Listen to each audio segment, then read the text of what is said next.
Hello नमस्कार जय हिंद प्यारे साथियों, मैं आलोक आप सभी का स्वागत करता हूं आज के अपने करंट अफेयर में। और जैसा कि आप सबको पता है, अपना जो करंट अफेयर का सेशन है बहुत ही धमाकेदार होता है। व्यूज भले ही ना हो, लेकिन जो लोग देखते हैं उनका काम जो है वो बनता जा रहा है।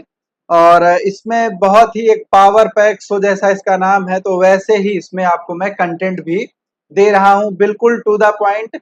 एक पेज में आप पूरा करंट अफेयर कंपाइल करके खत्म कर सकते हैं, बिल्कुल भी दिक्कत आपको नहीं होने वाली है। तो शुरू करेंगे आज के सेशन को बड़े ही बढ़िया मोटिवेशन के साथ। तो कहते हैं कि चले चलिए कि चलना ही दलील ए कामरानी है। क्या कहते हैं कि चले चलिए कि चलना ही दलील ए कामरानी है, जो थक कर बैठ जाते हैं वो मंजिल नहीं पाते। ठीक है, तो थकना नहीं है, चलते रहना है। और चलने के साथ ही चलेंगे हम अपने पहली न्यूज पे। और पहली न्यूज है हमारी कि भारत ने यूएसए से लगभग लगभग 73,000 क्या खरीदे हैं, एसाल्ट राइफल्स खरीदे हैं। किससे खरीदे हैं? यूएसए से। ठीक है, पहले ये जो डील होनी थी बच्चा, ये रसिया से हुई थी। लेकिन इस डील में रसिया ने जो राइफल्स की डिलीवरी थी उसको थोड़ा सा लेट कर दिया। और जब ये डिलीवरी लेट हो गई तो भारत मूव कर गया यूएसए की तरफ।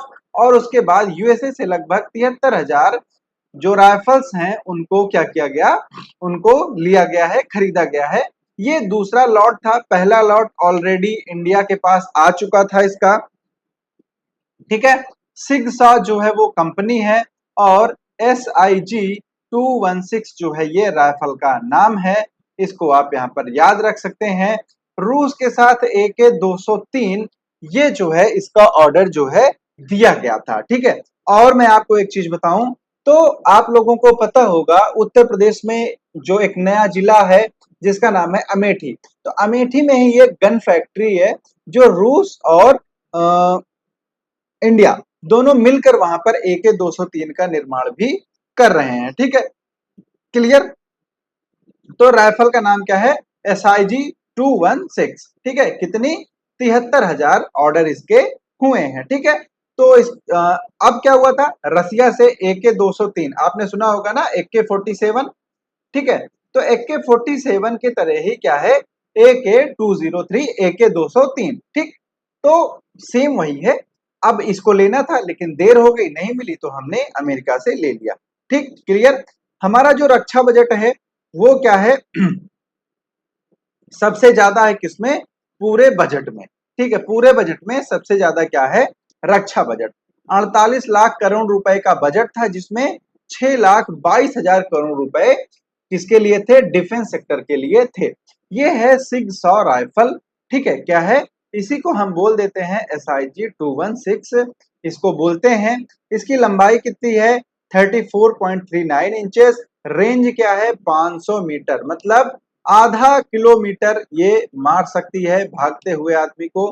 ठीक है, मतलब आधा किलोमीटर दूर अगर कोई टारगेट है तो ये उसको क्या करती है, मतलब शूट कर सकती है। ठीक है, वजन क्या है? 3.58 kg है, मतलब बहुत ही हल्की है। ठीक, और इसकी जो बुलेट है वो कितनी की है ये यहाँ पर देख सकते हैं, उतना इंपॉर्टेंट नहीं है। पर राउंड फायरिंग कितनी है इसकी? 685। ठीक है, मतलब 1 मिनट में 685 बुलेट्स जो है वो फायर कर सकती है। ठीक है, और बात करें इसके मैगजीन की, तो इसको मैगजीन बोलते हैं। तो एक मैगजीन में कितनी बुलेट्स आती हैं? 20 बुलेट्स जो है वो आ रही हैं। ठीक है, रसिया वाली जो बंदूक है उसकी भी बात कर लेते हैं। कौन सी थी बेटा? AK-203। मैंने आपको बताया था कौन सी है। AK-203 जो है वो रसिया की थी। क्लियर। कहाँ बनाई जा रही है? अमेठी में बनाई जा रही है। कितने? 35,000 जो है वो क्या थे? इनके ऑर्डर थे जो पेंडिंग थे। ठीक है, समझौते के तहत 10 साल में 6 लाख AK-203 बनाए जाएंगे। ठीक है, ये थोड़ा सा बेटर है SIG-216 से। ठीक है, क्या है? थोड़ा सा बेटर है। कहाँ कहाँ बेटर है आप देखिए। वो कितना था? 685 राउंड, ये कितना है? 700 राउंड। उसकी रेंज थी 500 मीटर, इसकी है 500 से 800 मीटर। उसके एक मैगजीन में 20 गोलियां आती थी, इसकी एक मैगजीन में 30 गोलियां आती हैं। ये सेमी ऑटोमेटिक और ऑटोमेटिक दोनों मोड पर चलती है। इसका वजन है 3.8 kg। अपने वेरिएंट में ये सबसे हल्की है। और बाकी आपको पढ़ने की जरूरत नहीं है, यहां से कुछ भी पूछा जाने वाला नहीं है। ठीक है, तो ये पूरा सिस्टम था किसका, जो ट्रेड हुआ है अमेरिका और इंडिया का। ठीक, उसके बाद क्या है, भारत की दूसरी न्यूक्लियर सबमरीन अरिघात बनकर तैयार। तो पहली कौन सी थी, पहली कौन सी थी बच्चा, पहली थी अरिहंत। ठीक है, पहली सबमरीन का नाम क्या था, अरिहंत। सेकंड कौन सी है, सेकंड है अरिघात। और थर्ड कौन सी अभी आएगी, उसका नाम है S3। ठीक है, क्या है, S3, वो अभी आएगी। ठीक है, तो ये अरिहंत का अपग्रेडेड वर्जन है और इसमें न्यूक्लियर वार हिट्स जो है वो यूज किए जा सकते हैं। मतलब कि एक तरह से परमाणु अस्त्र जो हैं उनको यूज किया जा सकता है। क्लियर सभी लोगों को। तो भारत की दूसरी न्यूक्लियर सबमरीन अरिघात रेडी हो गई है और इसको इंडियन नेवी को दे दिया जाएगा। लॉन्च कब किया गया था बच्चा, 2017 में इसको लॉन्च किया गया था और तब से लेके अब तक इसकी सिर्फ टेस्टिंग चल रही थी। ठीक है, तो आप देखिए क्या है, 5-5 साल टेस्टिंग चलती है तब जाके फाइनल होता है। ठीक, क्लियर। ये आईएनएस अरिहंत का अपग्रेड वर्जन है। आईएनएस अरिहंत जो है वो इसका पहला संस्करण था। ठीक है, किया क्या गया था कि मनमोहन सिंह की जब सरकार थी तब न्यूक्लियर सबमरीन बनाने का एक प्रोजेक्ट आया था और उसको छुपा कर रखा गया था। कब तक, जब तक ये सब अरिहंत जो सबमरीन है उसको लॉन्च नहीं किया गया। ठीक है, तो ये चीज होती है। बनाया कहां पर गया है, तो भारतीय नौसेना के शिप बिल्डिंग सेंटर में बनाया गया है। ठीक है, क्लियर। जो इंपॉर्टेंट चीज है वो याद रखते हुए चलेंगे। 750 किलोमीटर रेंज की K-15, ठीक है, क्लियर, कौन सी, K-15 मिसाइलों से ये क्या है, लैस है। सबमरीन का जो वजन है वो 6000 टन है। ठीक है, कितना, 6000 टन इसका वजन है। क्लियर, ठीक है।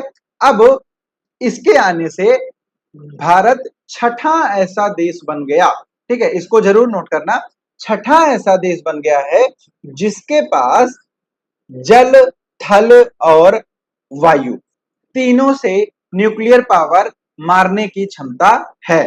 ठीक है, तो इसको क्या बोलते हैं, इसको हम वर्डिंग्स जो होती है इसके लिए जो कीवर्ड होता है, इसके लिए होता है न्यूक्लियर ट्रायोड।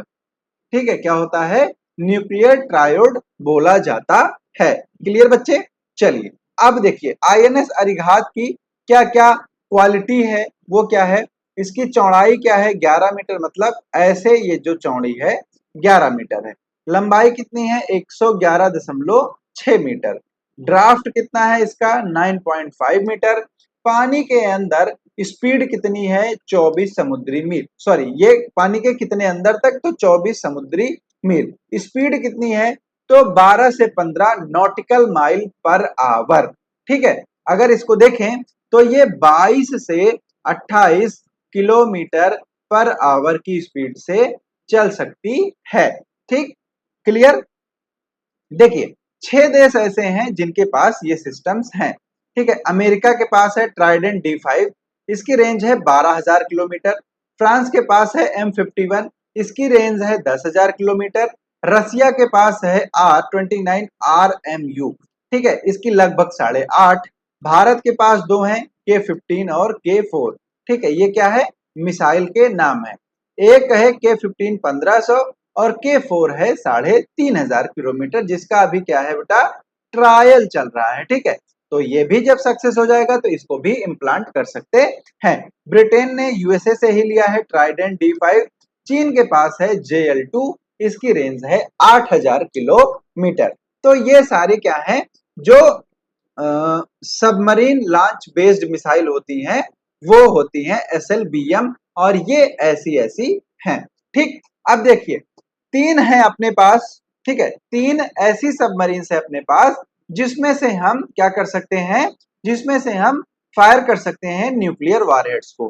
पहली कौन सी है, आईएनएस अरिहंत। लॉन्च किया गया था इसको जुलाई 2009 में। इस पर K-15 BO5 और शॉर्ट रेंज की 15 मिसाइल जो है वो लगाई गई हैं। ठीक है, रेंज क्या है, 700 किलोमीटर तक के टारगेट को मार सकती हैं।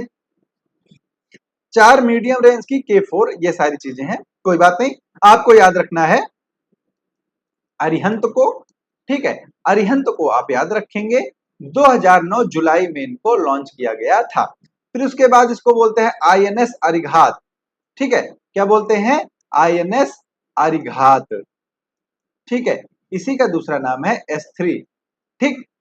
तो ये अब क्या है, इसकी टेस्टिंग कंप्लीट हो गई, ठीक है, नवंबर 2017 में इसको लॉन्च किया गया था।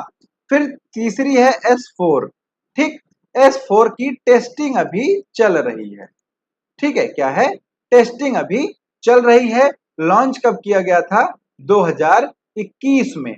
तो जब इसकी भी टेस्टिंग कंप्लीट हो जाएगी तब इसको भी सेना में कमीशन कर दिया जाएगा। क्लियर। चलिए अब अगले न्यूज पर आते हैं। अगले न्यूज पर है अपॉइंटमेंट में सतीश कुमार। तो सतीश कुमार को रेलवे बोर्ड का नया चेयरमैन घोषित किया गया है, ठीक है। इसके पहले कौन था, तो आप लोगों को पता है कि पहली महिला अध्यक्ष बनी थी जया वर्मा सिन्हा, ठीक है, जया वर्मा सिन्हा क्या बनी थी, फर्स्ट फीमेल रेलवे बोर्ड की चेयरपर्सन, ठीक है, first female as a chairperson of railway board कौन बनी थी, जया वर्मा सिन्हा। लेकिन अब ये रिटायर हो रही हैं, तो इनके जगह पर आएंगे महानुभाव, इनका नाम है सतीश कुमार। और इनके लिए क्या स्पेशल है कि ये पहले दलित सीईओ होने वाले हैं, किसके, भारतीय रेलवे बोर्ड के, ठीक है। क्लियर। तो यहां पर ये चीज आप लोगों को समझ में आई होगी, ठीक है। चलिए अगले न्यूज पर चलते हैं। अगला है Paris para Olympic opening ceremony. तो पेरिस ओलंपिक आप सब लोगों ने देखा होगा, खत्म हो गया, ठीक है, अपने 6-7 मेडल आए और एक भी गोल्ड नहीं आया, अपन क्या किए, खत्म, बैठ गए। अब बारी है पैरा ओलंपिक की, ठीक है, क्या है, पैरा ओलंपिक की, ठीक। पैरा ओलंपिक किसका होता है, तो जो पैरा स्पोर्ट्स होते हैं, ठीक है, जो दिव्यांगजन होते हैं, ठीक है, कौन होते हैं, जो दिव्यांग प्लेयर्स होते हैं, ठीक है, फिजिकली हैंडीकैप जो होते हैं प्लेयर्स, उनका जो ओलंपिक होता है उसको पैरा ओलंपिक बोला जाता है। ये 28 अगस्त से 8 सितंबर तक क्या होगा, कंडक्ट होगा। भारत की बहुत बड़ी टीम गई है यहाँ पर, सबसे बड़ी टीम अभी तक की। ओपनिंग सेरेमनी चैम्प्स एलिसिस और प्लेस डेला कॉन्कोर्ड में आयोजित की गई, ठीक है। तो आपको सिर्फ ये याद रखना है कहां पर हो रहा है, पेरिस में हो रहा है, ठीक है, कब से कब तक, 28 से 8 तक। क्लियर सभी लोगों को। अब इसमें जो मेडल्स आएंगे, ठीक है, मेडल्स को बाद में देखा जाएगा, एक एक मेडल आता रहेगा और कुल ये होता रहेगा। टोटल 11 दिन ये इवेंट होने वाला है। 84 एथलीट इंडिया से भाग लिए हैं जो 12 तरह के खेलों को खेलेंगे। क्लियर सभी लोग को। चलिए अब उसके बाद आ जाएगा जनधन अकाउंट, ठीक है। तो जनधन अकाउंट वित्तीय समावेशन के लिए विश्व का सबसे वृहद योजना था, ठीक है, विश्व की सबसे बड़ी योजना थी जनधन अकाउंट, ठीक है। क्लियर। तो 28 अगस्त 2014 को इसको प्रारंभ किया गया था। राष्ट्रपति मोदी ने इसको अनाउंस किया था 2014 में, पहली बार जब वो प्रधानमंत्री बने थे, तो उन्होंने बोला था कि सबके खाते में 15-15 लाख रुपए आएगा और अकाउंट खुलवा लो, नहीं तो खाता नहीं होगा तो पैसा आएगा नहीं, ठीक। तो पैसा तो नहीं आया लेकिन खाता बहुत लोग का खुल गया, ठीक है। तो वही है, इसकी क्या है, बढ़िया एनिवर्सरी है जनधन खाते की। तो जनधन योजना जो थी ये 28 अगस्त 2014 को लॉन्च की गई थी। वर्तमान में अगर इसमें बात करें तो 53.13 करोड़ जनधन अकाउंट हैं। इसमें फीमेल्स के बहुत सारे अकाउंट हैं, अगर आप इसमें देखेंगे तो बहुत सारी महिलाएं ऐसी थी जिनको अकाउंट्स और बैंक से जो कनेक्टिविटी थी वो नहीं थी। तो अब क्या हुआ कि जनधन के जरिए जो ग्रामीण क्षेत्र था वो भी क्या हुआ, वित्तीय समावेशन में आ गया। तो जैसे अब किसी चीज की सब्सिडी है, कोई योजना का लाभ है, ठीक है, जिसमें डायरेक्ट ट्रांसफर हो जाता है अकाउंट में पैसे, तो ऐसे में ये योजना काफी कामगर रही। और एक चीज आप याद रखिएगा, इस योजना का सबसे इंपॉर्टेंट जो फैक्टर है वो ये है कि ये विश्व की सबसे बड़ी वित्तीय समावेशन वाली योजना थी, ठीक है। इसमें खातों की बात करें तो 2.3 ट्रिलियन इसमें अमाउंट जो है वो रखा है। जो पाकिस्तान की ईडीपी जीडीपी है उससे ज्यादा हमने क्या रखा है, जनधन खाते में पैसा रखा है। ठीक है, क्लियर। करीब 80% जो अकाउंट्स हैं वो एक्टिव भी हैं, ऐसा नहीं है कि अकाउंट्स इनएक्टिव हों। ठीक है, जनधन योजना में 1 लाख का आपको एक्सीडेंटल जो है वो इंश्योरेंस मिलता है, 30,000 रुपए का आपको लाइफ इंश्योरेंस मिलता है, 10,000 रुपए की ओवरड्राफ्ट, मतलब अकाउंट में पैसा नहीं है तो आपको मिल जाएगा, बाद में आपके खाते से कट जाएगा, और डेबिट कार्ड भी मिलता है, यानी कि एटीएम भी प्रदान किया जाता है। क्लियर। तो ये था जनधन अकाउंट के बारे में। क्लियर। चलिए, उसके बाद कार्तिक वेंकट रमन ने राष्ट्रीय शतरंज चैंपियनशिप जीती। अगर इसको मोटा मोटा देखें तो इसी हेडिंग में ये पूरा खत्म हो जाता है। ठीक है, पूरा पूरा यहीं पर समाप्त हो जाता है, लेकिन थोड़ा सा पढ़ लेंगे। कार्तिक वेंकट रमन ने सूर्य शेखर गांगुली और नीलाश साहा को हराकर क्या जीता है, राष्ट्रीय शतरंज चैंपियनशिप अवार्ड जो है वो जीता है। ठीक है, क्या जीता है, राष्ट्रीय शतरंज चैंपियनशिप अवार्ड यहां पर इन्होंने जीता है। ठीक है, क्लियर। ठीक, उसके बाद क्या हुआ, उसके बाद बेटा ये हुआ कि हाँ, ठीक है, उसके बाद क्या हुआ,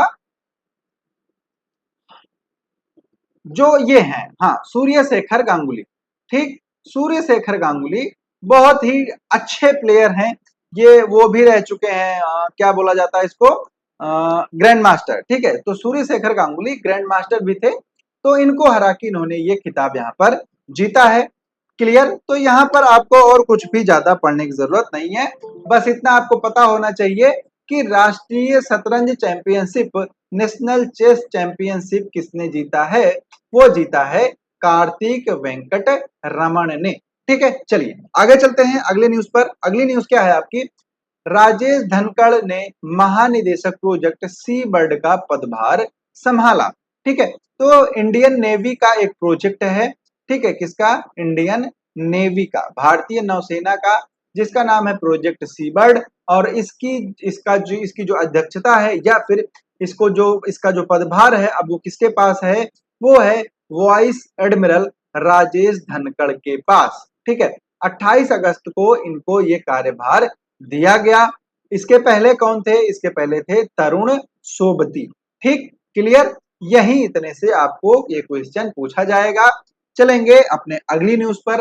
अगला न्यूज क्या है, बी श्रीनिवासन को राष्ट्रीय सुरक्षा गार्ड यानी कि एनएसजी का महानिदेशक नियुक्त किया गया। इसके पहले कौन थे, इसके पहले थे बेटा नलिन प्रभात। कौन थे, नलिन प्रभात। लेकिन नलिन प्रभात को क्या कर दिया गया, इनको जम्मू कश्मीर पुलिस का डीजी नियुक्त कर दिया गया था। तो जब इनको जम्मू कश्मीर पुलिस का डीजी नियुक्त कर दिया गया तो एनएसजी के महानिदेशक का पद खाली था। अब इसकी जगह पर कौन आ गया है, बी श्रीनिवासन। ठीक है, क्लियर। तो बी श्रीनिवासन को एनएसजी का महानिदेशक नियुक्त किया गया।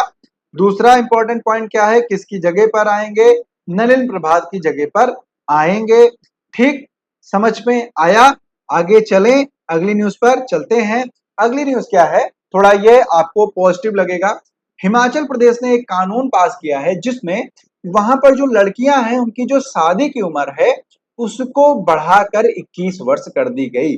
ठीक है, तो पहले लड़कों की शादी की उम्र कितनी थी, 21 वर्ष, और लड़कियों की कितनी थी, 18 वर्ष। हालांकि राष्ट्रीय स्तर पर यही है, लेकिन हिमाचल प्रदेश ने क्या किया, हिमाचल प्रदेश ने अब लड़कियों के शादी की न्यूनतम उम्र को 18 वर्ष से बढ़ाकर कितना कर दिया है, 21 वर्ष कर दिया है। ठीक, ठीक है, क्लियर। और ये विधेयक जो है ये पास भी हो गया वहां की विधानसभा में। ठीक है, क्लियर। चलिए, अब उसके बाद विधेयक का नाम क्या है, हिमाचल प्रदेश बाल विवाह प्रतिषेध विधेयक 2024। ठीक है, संशोधन किसको करेगा ये, तो बाल विवाह निषेध अधिनियम 2006 में संशोधन करेगा। ठीक है, चलिए, इंपॉर्टेंट था, अच्छा था। और ये क्या है, अब देखिए, अब एक स्टेट ने किया, अब इसका पॉजिटिव रिस्पांस काफी अच्छा है। ठीक, अब जब इसका काफी अच्छा रिस्पांस है तो इसको और भी देशों में क्या किया जाएगा, इंप्लीमेंट किया जाएगा। ठीक है, चलिए, इसके बाद हाँ, ये एक आपके पास इंपॉर्टेंट न्यूज हो जाती है कि मोहनलाल, इनको आप लोग जानते होंगे, नाम से नहीं जानते होंगे लेकिन फेस से जानते होंगे। साउथ की मूवी में बहुत बार आप लोगों ने इनको देखा होगा गाड़ी वाड़ी उड़ाते हुए। ठीक है, तो मोहनलाल ने क्या किया, AMMA, ठीक है, AMMA, ठीक है, इससे क्या कर दिया, इस्तीफा दे दिया। ठीक है, ये क्या है, जो मलयाली मूवीज होती है उसका जो एक एसोसिएशन है उसके ये अध्यक्ष थे, और अपने अध्यक्ष पद से इन्होंने इस्तीफा दे दिया। और जब इन्होंने इस्तीफा दे दिया तो जो पूरा एसोसिएशन था वो पूरा एसोसिएशन ही भंग हो गया। लेकिन ऐसा हुआ क्यों, ऐसा हुआ इसलिए कि जो मलयालम फिल्म इंडस्ट्री है उसमें जो कुछ एक्ट्रेसेस हैं या फिर कुछ जो हीरोइंस हैं, उन्होंने कुछ जो एसोसिएशन है उसके मेंबर्स पे यौन उत्पीड़न का आरोप जो है वो लगाया है, रेप्स के एलिगेशन लगे हैं। इसके लिए एक न्यायमूर्ति हेमा समिति भी बनाई गई थी जिसकी रिपोर्ट आई, और रिपोर्ट के बाद एक बड़े स्तर पर मलयालम फिल्म इंडस्ट्री में यौन उत्पीड़न का जो वो है वो एक सामने आया है। और ये जब सामने आया तो उसके बाद मोहनलाल ने क्या किया, मोहनलाल ने अपने पद से इस्तीफा दे दिया।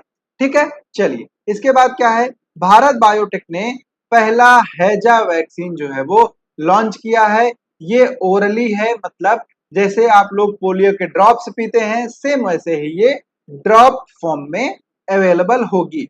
ठीक है, इसका नाम क्या है, सबसे इंपॉर्टेंट ये चीज है, इसको याद रख लीजिए, नाम क्या है, नाम है इसका हिलकोल। ठीक है, ये सिंगल स्ट्रेन ओरल वैक्सीन है, मतलब ड्रॉप्स के फॉर्म में आपको पिलाई जाएगी। अगर आप पूरा बात करें तो इसका नाम क्या है बेटा, लिख लेंगे हिलकोल BBV131। ठीक है, क्या है, BBV131। क्लियर, तो ये क्या है, अब इसको बना दिया गया है। देखिए जो मेजर प्रॉब्लम है वो ये है कि जो हैजा की वैक्सीन है वो है तो, लेकिन जो हैजा के मामले हैं वो इतने ज्यादा हैं कि ये वहां पर पूरी नहीं हो पाती है। तो ऐसे में अब इसको विकसित किया गया है, अब इसको किया जाएगा। अगर बात करें 2023 में तो मार्च तक 31 देशों में लगभग कितने, 8,24,479 मामले हैजा के दर्ज किए गए, और लगभग 6,000 डेथ यहाँ पर रिकॉर्ड की गई हैं। क्लियर, चलिए अब आते हैं अपने अगले सेगमेंट पर, one liner of the day. NSG का महानिदेशक किसको नियुक्त किया गया है, वो है बी श्रीनिवासन। अंतरराष्ट्रीय क्रिकेट परिषद का नया चेयरमैन, आईसीसी का नया चेयरमैन कौन बना है, जय शाह बने हैं। पेरिस 2000 ओलंपिक में उद्घाटन समारोह में ध्वजवाहक तो मेल में कौन थे, सुमित अंतल, और फीमेल्स में कौन थी, भाग्यश्री जाधव। ठीक है, ये क्या थे, ध्वजवाहक थे, फ्लैग बियरर थे। ठीक है, फिर उसके बाद भारतीय एयरटेल ने म्यूजिक सहित अन्य सेवाओं के लिए किसके साथ साझेदारी की, बच्चा एप्पल के लिए, इंपॉर्टेंट नहीं है। केंद्रीय मंत्री जॉर्ज कुरियन ने किस राज्य के राज्यसभा के लिए निर्विरोध निर्वाचित हुए, मध्य प्रदेश के लिए। मंत्रिमंडल ने कितने green field industrial smart cities को मंजूरी दी है, 12 green field industrial smart city को मंजूरी दे दी गई है। ठीक है, कौन बना है मुख्य कार्यकारी, मतलब सीईओ रेलवे बोर्ड का, और चेयरमैन कौन बना है, तो वो बने हैं सतीश कुमार। ये पहले दलित हैं इस पद पर आने वाले। ठीक है, क्लियर। उसके बाद उत्तर प्रदेश के अंतर्गत कितने रेलवे स्टेशनों का नाम बदला गया है, तो वो 8 रेलवे स्टेशन का नाम बदल दिया गया है। यूपी के लिए बहुत ही इंपॉर्टेंट हो जाता है। अब आएंगे अपने एमसीक्यू पर। तो महाराष्ट्र के किस गांव को सोलर विलेज स्कीम के तहत पूरी तरह सोलर एनर्जी से चलने वाला या फिर सोलर विलेज घोषित किया गया है, तो मन्याचिवाड़ी एक गांव है, इसको पहला 100% सोलर विलेज के रूप में घोषित किया गया है। क्या है ये, सोलर विलेज के रूप में इसको घोषित किया गया है। अगला प्रश्न है कि भारत के किस संगठन ने उड़ीसा के तट पर हॉर्स शू केकड़ों की संख्या को बचाने के लिए उनको टैग करने की परियोजना शुरू की। हॉर्स शू का मतलब घोड़े की नाल जैसा होता है, तो इसी तरह ये केकड़े भी, इनका आकार भी होता है। ठीक है, इसको शुरू किया है जियोलॉजिकल सर्वे ऑफ इंडिया ने। ठीक है, किसने? जियोलॉजिकल सर्वे ऑफ इंडिया ने इसको स्टार्ट किया है। उसके बाद 70वें दिव्य कला मेले का उद्घाटन कहां पर किया गया? ठीक है, तो इसको किया गया है जयपुर में, जो कहां पर पड़ जाता है? राजस्थान में। ठीक है, क्लियर। अगले क्वेश्चन पर चलेंगे। अगला क्वेश्चन क्या है? मित्र शक्ति अभ्यास का 10वां संस्करण किस देश के साथ आयोजित किया गया? तो जो मित्र शक्ति एक्सरसाइज है, ये कौन करता है? ये करते हैं भारत और श्रीलंका। ठीक है, किसके किसके बीच में किया जाता है? भारत और श्रीलंका के बीच में किया जाता है। ठीक है, तो ऑप्शन आपका सी यहाँ पर करेक्ट हो जाएगा। क्लियर। चलिए अगले क्वेश्चन पर चलेंगे। भारतीय ऑटोमोबाइल उद्योग में 2025 तक एक नई छोटी इलेक्ट्रिक कार शामिल होगी, उसका नाम क्या है? तो उसका नाम होने वाला है बेटा रॉबिन। ठीक है, क्या होगा इसका नाम? रॉबिन इसका नाम रखा जाएगा। ठीक है, उसके बाद किस वाइल्ड लाइफ सेंचुरी में गैस्ट्रोडिया इंडिका नाम की नई ऑर्किड प्रजाति मिली है? तो वो मिली है फम्बोंगलो वाइल्ड लाइफ सेंचुरी में। ये कहां पर है? ये है बेटा मिजोरम में। कहां पर? मिजोरम में ये वाइल्ड लाइफ सेंचुरी है और यहाँ पर आर्किड की नई प्रजाति गैस्ट्रोडिया इंडिका जो है वो खोजी गई है। ठीक है, इसके बाद क्या है? हाल ही में भारत ने अपनी रामसर स्थलों की सूची में कौन से 3 नए स्थल जोड़े हैं? हालांकि इसकी घोषणा पहले हो गई थी, लेकिन इनको जोड़ा गया है रिसेंटली। इसमें है Nanjarayan wildlife sanctuary, Kazhuveli wildlife sanctuary और तवा जलाशय मध्य प्रदेश। ठीक है, तो आपका ऑप्शन ए जो है वो यहाँ पर करेक्ट आंसर हो जाएगा। क्लियर। फिर उसके बाद है भारतीय कंपनी पेट्रोनेट एलएनजी लिमिटेड ने एलटीएल्स के डुअल फ्यूल्ड पावर प्लांट इस्तेमाल होने वाली लिक्विडिफाइड नेचुरल गैस के लिए किस देश के साथ समझौता ज्ञापन हस्ताक्षर किया है? ये आप लोगों के लिए होमवर्क है। कमेंट सेक्शन में आप इसका आंसर बताएंगे और जिसका आंसर सही होगा मैं उसके आंसर को पिन करके हार्ट दे दूंगा। ठीक है, भारत के दूसरे 700 megawatt nuclear power plant KAPS-4 का जो परिचालन है वो कहां पर किया गया? तो ये स्थित है काकरापार। आप लोगों ने नाम सुना होगा काकरापार परमाणु संयंत्र का। ये कहां पर स्थित है बेटा? गुजरात में स्थित है। फिर चलेंगे अगले क्वेश्चन पर। अगला क्वेश्चन क्या है? किस देश के साथ ग्रीन अमोनिया एक्सपोर्ट के पहल को यहां पर समझौता किया गया है? भारत के साथ। तो भारत ने जापान के साथ क्या किया है? ग्रीन अमोनिया समझौते पर हस्ताक्षर किया है। तो ये बेटा थी आज की आपकी करंट अफेयर की क्लास और मैं उम्मीद करता हूं आपका बिल्कुल भी टाइम वेस्ट नहीं हुआ होगा। क्लास बहुत ही अच्छी लगी होगी। तो सब्सक्राइब वाला बटन दबा के जाइएगा, लाइक कमेंट वगैरह करके जाइएगा। मिलते हैं अगले सेशन में, तब तक आप सभी लोगों को प्यार भरा नमस्कार। जय हिंद, जय भारत।